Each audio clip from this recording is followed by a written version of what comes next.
Hello students, in last period we revised the nutrition, that nutrition in plants, photosynthesis. Plant prepare their food with their photosynthesis, and for that they exchange of different gases occur through the stomata.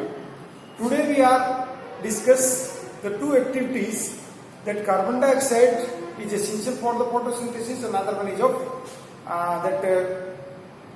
chlorophyll is essential for photosynthesis.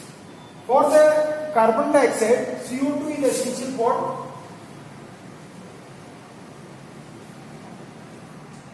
for photosynthesis. For this, we take two potted plants.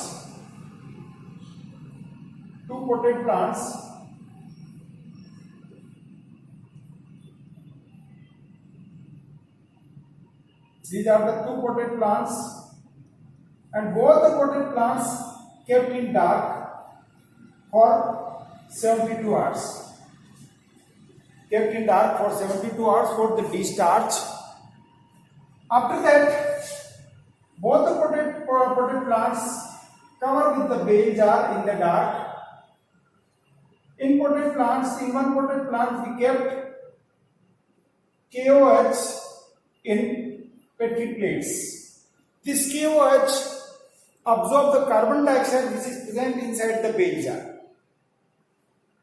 Then to transfer these potted plants into light for 1 hour. During 1 hour they will photosynthesize, they produce carbohydrates. After that, pluck the leaves from both the plants and boil into alcohol for decolorization. Boil into alcohol for decolorization, then into wash into water, then to test that in Ki solution. This having Ki solution, potassium iodide solution. This one is of A or this is of B.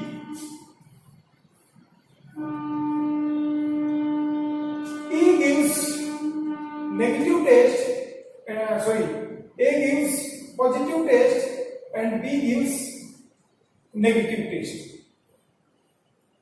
Because inside A bale jar already carbon dioxide was there, that utilized by the plant in photosynthesis and to produce carbohydrates. That's why this one gives positive taste. After the starch taste, this leaves turns into blue-black color. But B potted plant leaves gives negative taste because the carbon dioxide was present inside the bale jar, was absorbed by the KOH, and due to absence of carbon dioxide, photosynthesis is not occur, and this leaf gives negative taste. So we can say that carbon dioxide is essential for photosynthesis. Another activity, that is of chlorophyll, is essential for photosynthesis. Chlorophyll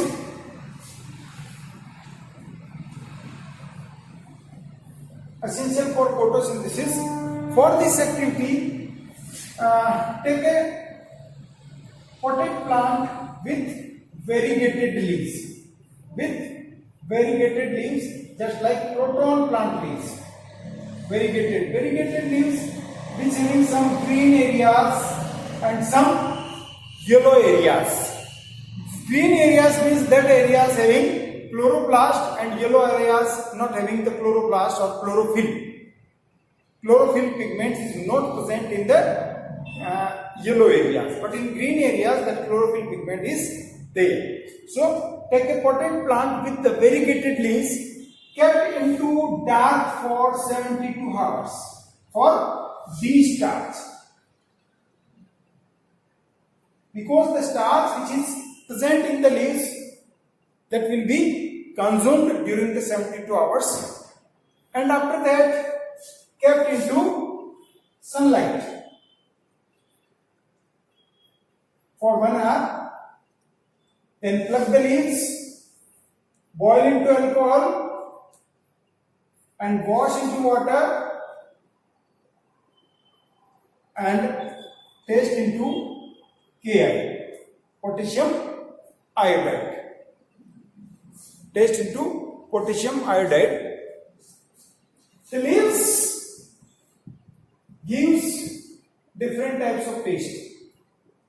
Suppose these are the dark area or green area at initial portion. These were green area at the initial time. That means this green area having chlorophyll and non-green area not having chlorophyll. So this portion gives positive taste and this portion gives negative taste. Means where chlorophyll is there inside the leaves gives positive taste, and where chlorophyll was not there, that gives negative taste. So we can say chlorophyll is essential for the photosynthesis. Chlorophyll is essential for photosynthesis.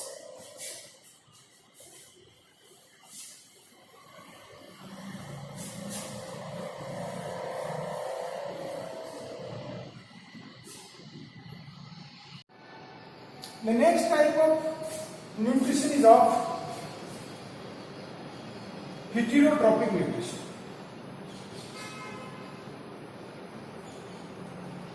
Heterotropic nutrition, it is of 3 types: parasitic,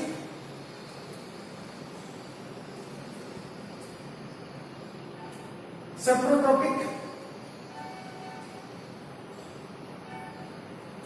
and holozoic.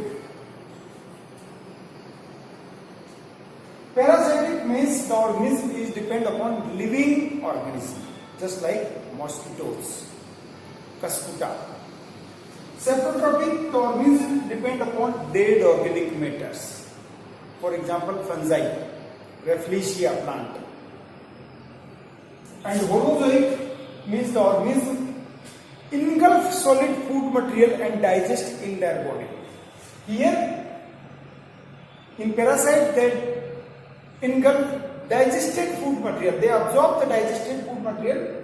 Saprotropic organism, they digest outside the body, then after absorb that food material and they engulf the food and digest in their body. That is of holozoic nutrition.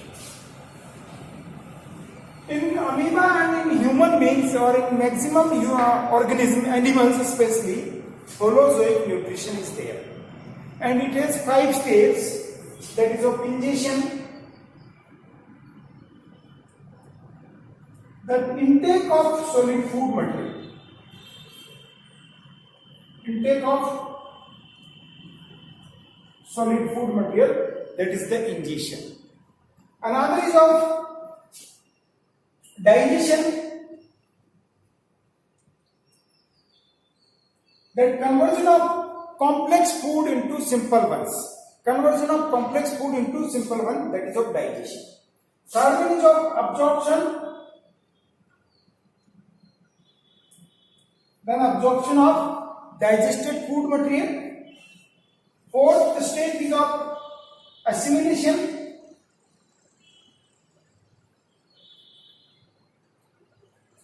that utilization of absorbed food material, and fifth one is of egestion, that removal of undigested food material. So these are the 5 steps present in the holozoic nutrition. Now we see the nutrition in amoeba. Nutrition in amoeba.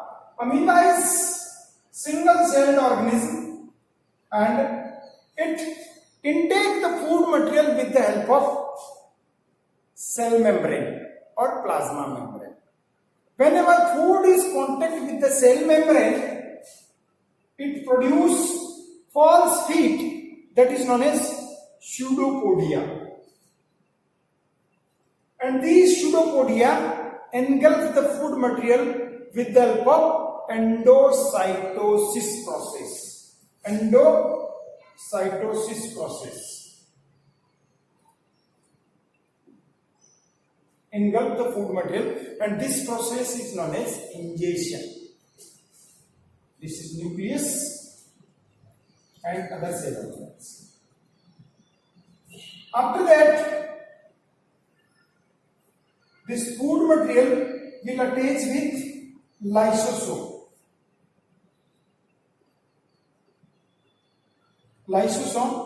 Lysosome having digestive enzymes. And that digestive enzymes digest the food material, convert complex food into simpler ones. That process is known as digestion. Third process, that is of absorption. Because amoeba is a single-celled organism, unicellular organism, so no specific organs present for the absorption, and this digested food material directly release inside the cell and move where it required. If it is not required, it will be stored in the form of glycogen. And fourth process, that is of assimilation. If the food is required, that moves with mitochondria, and mitochondria utilize that digested food material to produce energy. Utilize digested food material to produce energy, and then after undigested food material will attach with cell membrane and release its all content outside the body through the exocytosis process. Exocytosis, the removal of waste material from the unicellular organism, that is the exocytosis process, and that process is known as egestion. This is the nutrition in amoeba, which occurs in 5 stages: that ingestion, digestion, absorption, assimilation, and egestion. So today we revise the 2 things. One is of carbon dioxide and chlorophyll is essential for photosynthesis, and another is of holozoic nutrition, especially nutrition in amoeba, that having 5 stages: ingestion, digestion, absorption, assimilation, and egestion.